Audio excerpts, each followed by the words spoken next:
have all these amazing, wonderful questions. And I know we only have a certain amount of time, but you create your own one-woman solo shows and short films. I mean, you write, you produce, you star in. I mean, how important do you think that is for actors to do? Oh, so important. Although I have to say that is why I hesitated when you asked the question about, what is your joy?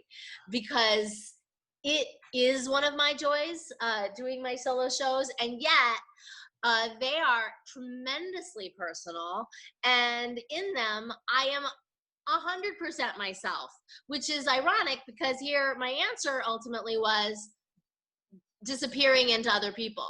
Right. Which is interesting. Interesting. Yeah. Anyway, no, I found that, I don't know, maybe at one point back in the days of Rita Hayworth and Ava Gardner, you could just go sit at the Formosa and with a drink with a bunch of umbrellas coming out of it, and here comes the Rat Pack to swoop you up and put you in their 3-picture deal. Maybe that happened. I don't know. It definitely doesn't happen now. Yeah. And so the fact is, people are creating their own material. And if you're not, well then good luck to you. Like it's not enough to just have a pretty face or a big rack or, be related to somebody. At least, well, I don't have any of those. But I think that, I think content is king, and by creating content, you're making yourself that much more of a commodity. You're, so, in some cases it's enough to just be an actor. In my case, it wasn't. It hasn't been. I mean, I got lucky to have gotten Pepper, but at the same time, I wouldn't have lasted in this business all those 22 years between starting out and getting Pepper had I not been creating my own material. Right. Because the fact is, just driving across town, to do your couple lines as Dom Fokker, or deliver profiles or whatever it is that you're being asked to do as an actor, 22 years of that is it can be pretty demoralizing, especially, I mean, in my case, I was not getting roles in a traditional way. It wasn't until I started creating my own roles that I started to not only see any sort of results or have any success, but more importantly, I was like feeding my artist soul. And I was no longer, it didn't even matter if I was getting the role or not. I was happy, which is what it's all about ultimately. So I stopped, honestly, like, even had Pepper not come around, I mean, glad she did, but even if she hadn't have been, I'd found my bliss. I was happy creating my little YouTube sketches and writing my one-woman shows, and I'd probably still be doing them even without. In fact, I am still doing them. I'm working on a 3rd solo show now. So I think it's important in every way. I think it's important to keep, feeding that artist's soul. I think it's important to keep you, in the game.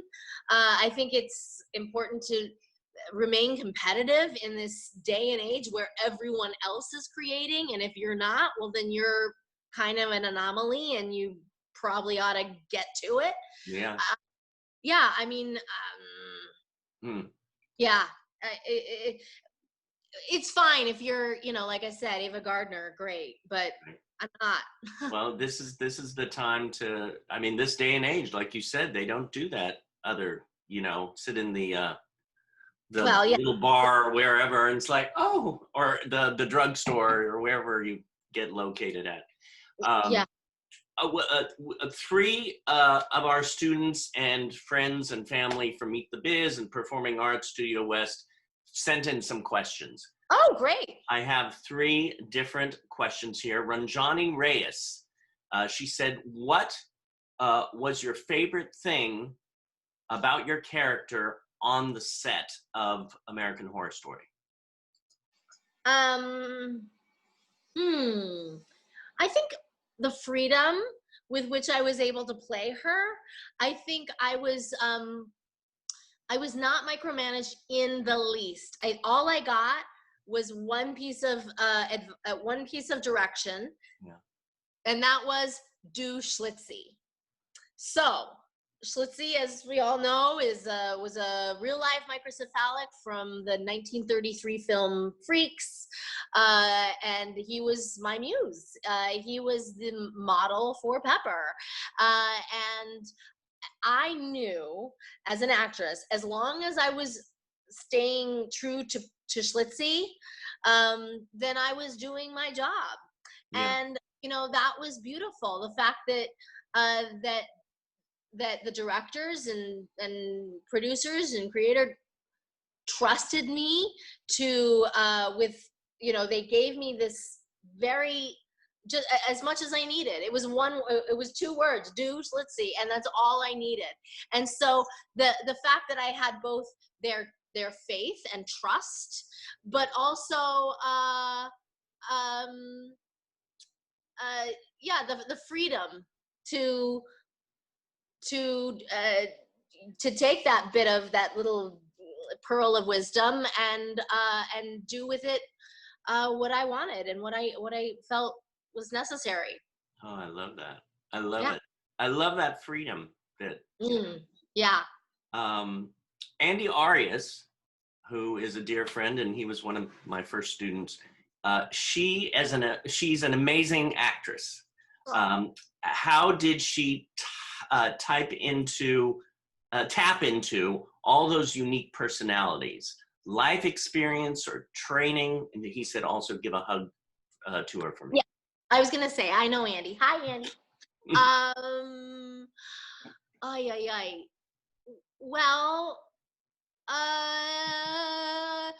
yeah, life experience. I mean, I've been here forever on this earth, so I suppose. And on other planets. Yeah. No, but I think Pepper's very different from me, obviously. So I think it's important to kind of find where you're similar and where you're different. And unlike most actors, I think I am more excited by the ways we're different. Like, I would always, let's face it, most actors tend to play themselves. Like, they'll find aspects of themselves and what am I trying to say? I just think in general, when we see an actor, on Seth Meyers or whatever, they're often not that far away from the character that we see them in the movie that they're promoting. They physically look like them, and maybe there are a lot of similarities. Right. In my case, I really like to disappear into the person. Like, that is part for me of the thrill. Yeah. Occasionally I'll get an audition or whatever where I look and maybe seem a lot like him or her, Right. and that's less interesting to me. I can still do it, but I am excited by the idea of the dissimilarities as opposed to the similarities. Although I think they're both important. I think, in the case of Pepper, I had literally nothing in common with her physically, very little mentally. I mean, technically has the brain capacity of a 4-year-old, and I went to Ivy adjacent school. Uh, um, Emotionally, I mean, my goodness, we've lived very different lives. She was in an orphanage, then relegated to an insane asylum. Like I haven't had that experience. I lived in a really sheltered little, home in Denver, Colorado, then lived abroad in Argentina. I mean, we don't have a lot in common. Mm. Um, socio, you name it, in all the ways. But it is important to have something. And let's face it, she has a huge capacity to love. Mm-hmm.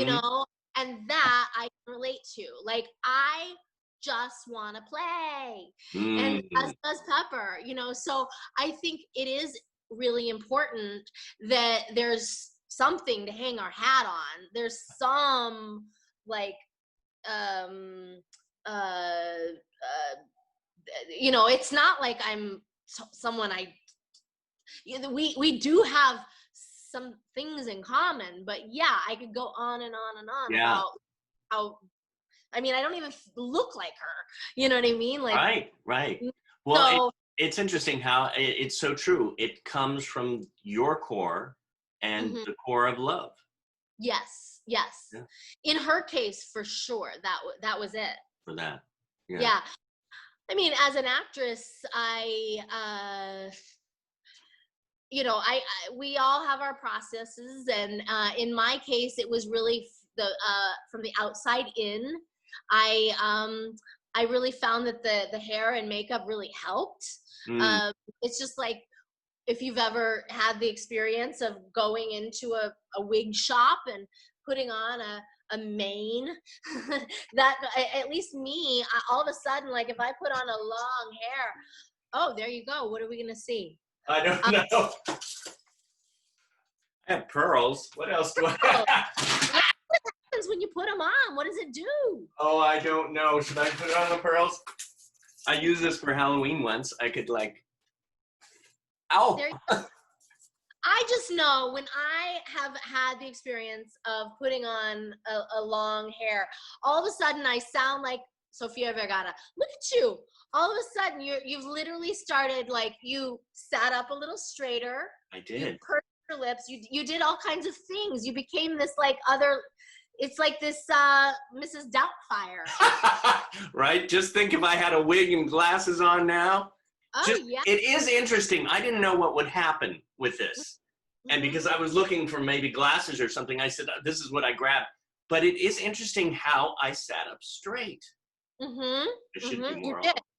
I think you even clenched your butt cheeks a little. Yes, what little butt I have. But I wasn't going to go there. But yeah, I noticed you went, whoop. It's like you totally took on this new person. And that was the same for me and Pepper. Yeah. She, the minute they put those pieces on, I sort of, like, my posture went like this. My face went like that. And, I don't know. I physically sort of took on this other person. In the meantime, it's not all the outside, though. There's also obviously you can't just be exterior, and vice versa. You can't just be interior, although a lot of actors are. But again, that's not the kind of actor that I try to be. Right. So not that there's anything wrong with it. It's just that's me. Right. But so yes, I had created a whole interior, an inside world, which honestly no one got to see until much later. I mean, let's face it, when in season 2, episode 1, when we meet Pepper for the first time, and Sister Mary Eunice says, "Oh, Pepper, she mentioned all these terrible things that I allegedly did." Yeah. I don't know if that's true. In fact, I didn't have any reason to believe it wasn't true. we had no idea. So if you look back, you'll see I kind of look back at her with a like this sort of like, maybe I did, maybe I didn't. We don't know. Which it works both ways. It wasn't until, well, I suppose later on in that season we find out that I was framed, but it wasn't until 2 seasons later that we actually hear the real story. So yeah, it's but the point is, even though, just like Dom Fokker, I didn't have a whole lot to say, but I needed an internal life, right? Whether or not you were going to actually get it from the horse's mouth, whether or not I actually got a chance to articulate that story was neither here nor there. The fact is, I needed to have it. There needed to be something going on other than, the makeup doesn't act. Yeah. The makeup just sits on your face. You got to do something with that makeup. Yeah. And so having that internal life, having that story that I created for myself, whether or not the audience actually gets to hear it is neither here nor there. The fact is, I had a story. So, I've answered Andy's question and then some, but it's gorgeous answer. What I'm trying to say is it's a yin and yang. It's the inside and outside. You really, as far as I'm concerned, you can't neglect either. They're both come together to make one. Yeah. Wow, that was great. Last thing, first of all, Teresa Durex just loves you. She said, I love Naomi. The last question. What is one of your proudest moments in your life? I'm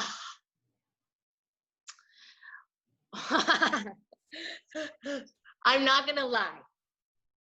The moment at my high school reunion, which, by the way, was a kind of a train wreck. They didn't rent out the place for just us. It was not just the high school. It wasn't just my high school. It was also like just random Denver Bronco fans that happened to come to this bar. Oh my God. But yeah, the point is, this is not my favorite moment, but I just have to tell you this moment because it occurred to me. When the random Denver Bronco fan wandered up to the head mean girl from high school and asked her if she would take a picture of the two of us, implying that I was famous and would she please take a photo. That was the moment that like little 12-year-old Naomi was like, thank you, felt truly validated. Because I could see that. I could see that, growing up and having those bullies beat on you, and then all of a sudden that bully is now, oh, can you take our picture? Yeah. Having the the ex-boyfriend who, it didn't work out, but then going to the Comic-Con in his, well, not only town, but country, Mexico, and having him see me up on a stage, where the last time he'd seen me, I was on a stage doing improv with more performers than there was audience. Then cut to having him see me up on a stage with a long queue of his countrymen, crying at the thought of having a selfie with me. I mean, these are moments where, we all want our exes to see us to succeed, but to have him literally see me succeed, that, those are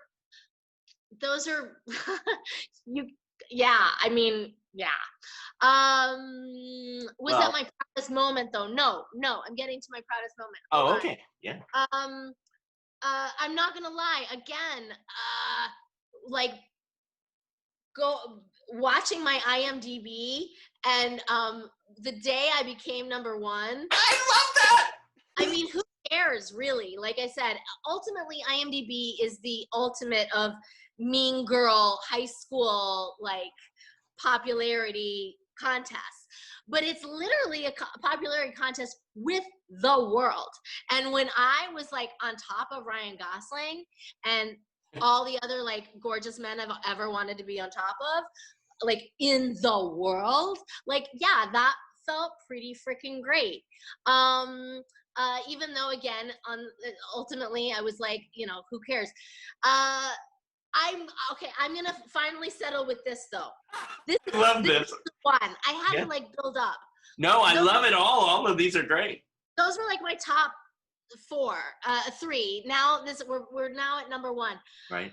Honestly, I'm gonna say the day I left Edinburgh, which, of course, you know, Edinburgh is the home of the largest theater festival in the world, in Scotland. I took my one-woman show, and I did this epic, like, run, in which every single night, you know, at 11 p.m. I heft my way uphill uphill both ways with a duffel full of dildos to do my show for, you know, sometimes a, you know, half-empty crowd, sometimes a raucous, you know, it depends. It's very hard to get drunk Scotsmen up 5 flights of stairs. So the nights that I filled it, believe me, it meant something. But the fact is, you know, that it was like climbing Kilimanjaro. Like, it was like, for an actor, that is the ultimate, you know, and I did it. And it was so hard, and I'll never forget my last day, as when I had to leave. I was so sad. I was crying as I pulled out of there, because honestly, like, I could have done that forever. I could have performed for maybe 50, maybe a half dozen drunk Scotsmen for the rest of my life. I was just so happy telling my story every night, as hard as it was, and as cold as it was, and as wet as it was, and as, you know, late as it was, every single night. And yet I was doing what I loved, and that was the most joyous I've ever felt. Better than being on top of Ryan Gosling, if you can imagine. And having that mean girl take my photo. Oh, I would comment about Ryan Gosling, but I better not. He's great. And so are you. What a joy you are, and what a I was listening to your stories, and you just uplifted me. You just yeah. You know, I mean, you and me right now, I'm just you know, you get trapped in these four walls now, and to have these connections like we just did, and to hear your success makes me happy. Well, I was gonna say, we are in quarantine, so the bar is quite low. If I lifted you up, it's probably because it's just barely off the floor, right? Oh my God. Well, last night I was on the floor because I couldn't get up. My back was out. Oh no. Well, see, so I wasn't wrong. I wasn't that far off. Oh my God. No, but it's true. I feel the same way. You know, this is such a weird, isolating time, and the fact that, you know, we at least have this, yeah, you know. Thank God. Oh my We God. didn't have this years ago. Right? In 1917, in the Spanish flu or whatever, they didn't have this. Yeah. So we're lucky. Thank you, my dear. This was wonderful. Thank you so much. I'm sorry I'm such a talker. No, my God, it's gorgeous. What a lesson you gave us all. Oh, well, good. Lessons. Lessons. What? Lessons, plural, with an S. Indeed. Pepper, go pepper, banana, fanta, fo pepper, fee, fi, mo, mepper, pepper. You know, the best way for me to introduce myself would be to do a monologue. Okay. My vagina is unto the world. Vagina. Save your baby, save your soul. Excuse me, I'm here to make an appointment. That's Jess. She's on the phone. That's what the finger was. I got that. So, you're making an appointment. Good for you. Maybe I'll be your escort. Okay. Walk you to the car, you know, protect you from the crazies. Okay. So you're an actress? I hope to be. It's fine, so long as you go on all your auditions after 9 p.m. We do not drink, smoke, or swear in front of the client. Got it? Sure. Above all else, our main concern is to protect and control the client's likeness, image, and fragile ego.